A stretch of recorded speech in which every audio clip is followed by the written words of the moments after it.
Nós estamos agora então com o professor Dr. Luiz Carlos Bastos, do Departamento de Geografia aqui da Unicentro de Irati, e ele vai contar pra gente um pouquinho sobre os fósseis que foram encontrados aqui em Irati recentemente, o Mesosaurus brasiliense, que tem quantos anos aproximadamente esses fósseis, professor?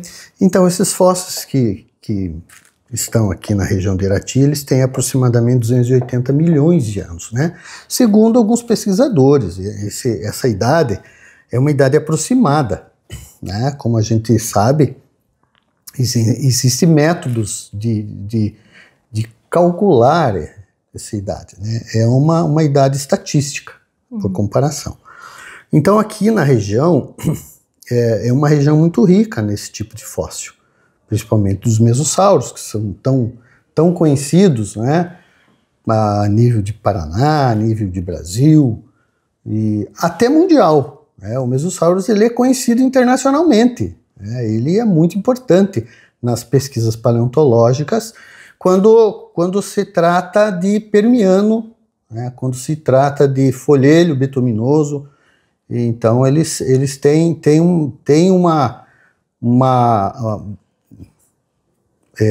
na realidade, eles são muito famosos na região. Né? E aí, gente, o professor Bastos, ele tem praticamente toda a vida dele dedicada a essa área da pesquisa, né, professor? A estudar os fósseis e também esse Mesosaurus aqui, que na verdade não é um dinossauro, ao contrário do que muita gente pensa, era um pequeno réptil marinho que vivia aqui nessa região. Ele ajudou a comprovar uma deriva que explica boa parte da nossa formação continental ao redor do globo, né?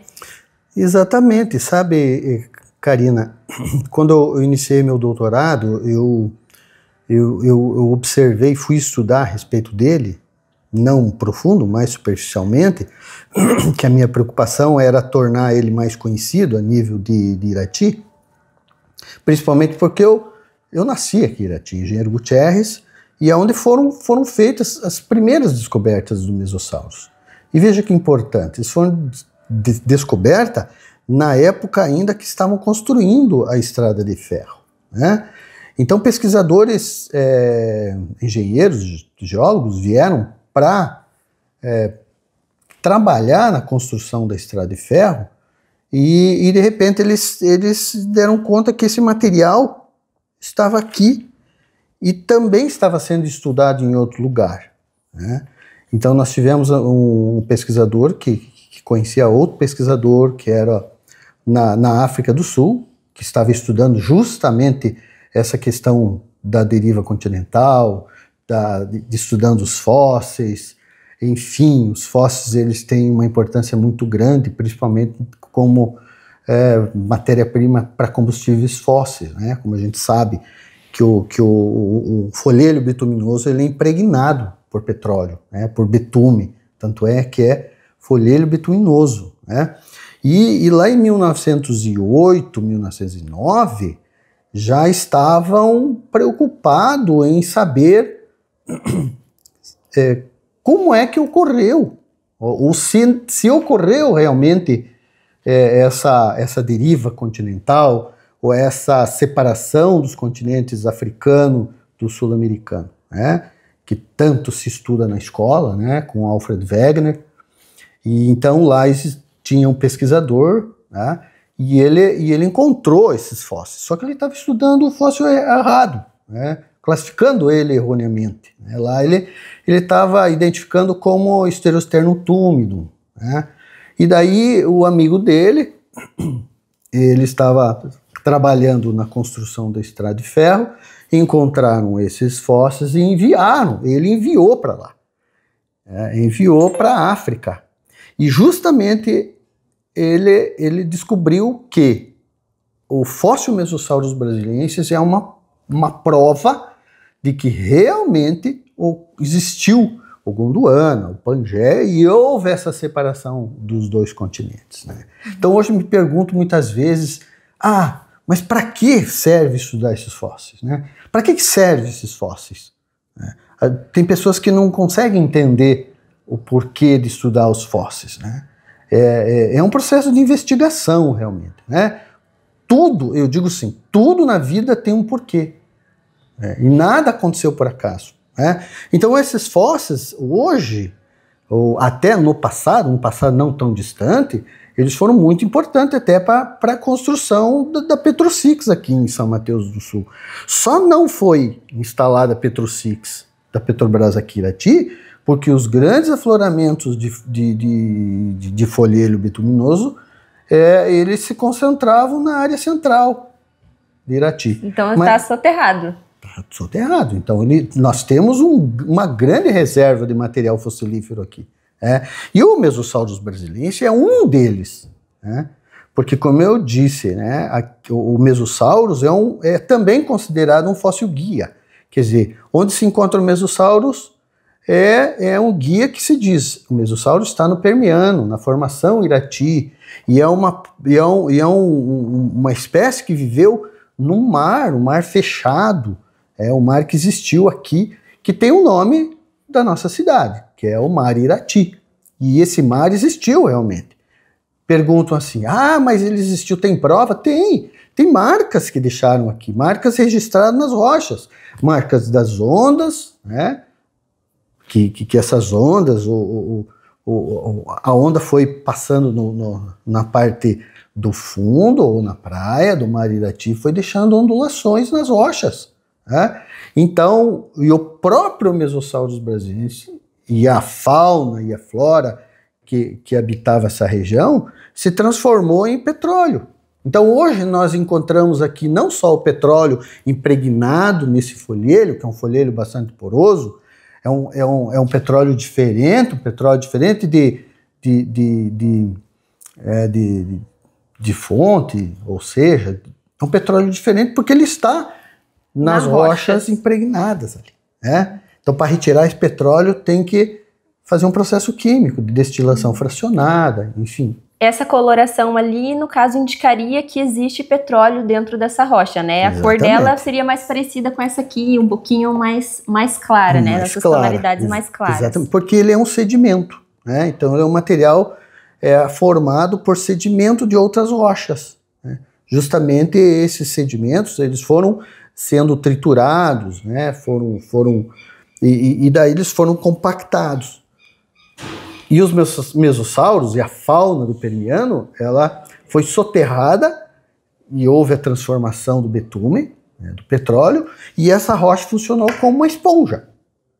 Então esse petróleo, na realidade, foi absorvido pelo folhelho betuminoso, que é o que nós chamamos de xisto. E aí, assim, fósseis como esse podem ser encontrados aí em vários estados do nosso território brasileiro, Só que o destaque vai aqui para Irati justamente por conta desse afloramento que se tem nessa região. Internacionalmente, se tem esse reconhecimento muito importante aqui, tanto do estudo científico quanto dessa formação que se tem nessa região. Para você, professor, que dedicou aí praticamente quase toda a sua vida para essa pesquisa, o seu doutorado é baseado nessa pesquisa. O que representa encontrar isso dentro da instituição que você se formou e continua até hoje? Então, o maior interesse, na realidade, é o conhecimento. Eu digo sempre que pode ser que eu não veja, de repente, as novas descobertas que poderão a ser realizadas futuramente. Então, eu digo sempre aos meus alunos, esse material ele tem que ser preservado, porque, como eu disse, cada peça é única, E cada peça única dessa, talvez ali esteja novas descobertas, como eles morreram. Se de repente esse material pode ser utilizado para outras descobertas, o que ocasionou que eles praticamente desapareceram da região. Esses fósseis, o folhelho não é exclusivamente na nossa região.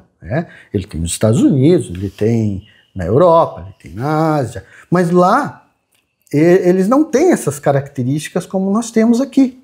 Tem as suas características da região. Tanto é que quando se fala em folhelho betuminoso, já se reporta para a nossa região. Então a esperança, na realidade, que esse material, ou pelo menos nem todo, mas que esse material seja preservado. Preservado em algum local que não venha a trazer transtornos. É óbvio que a gente diz assim, que os fósseis estão aí para para nos auxiliar e não para nos atrasar, né? Eles estão esperando que a gente venha descobrir, que faça novas descobertas, novas pesquisas para auxiliar o ser humano. Ele não é um estorvo, ele não é alguma coisa que veio impedir que se construa, que se desenvolva alguma coisa para o bem da sociedade. Não, ele é mais um material que se pode utilizar, de repente, para descobrir novas coisas que poderão até, por quê? Salvar novas espécies.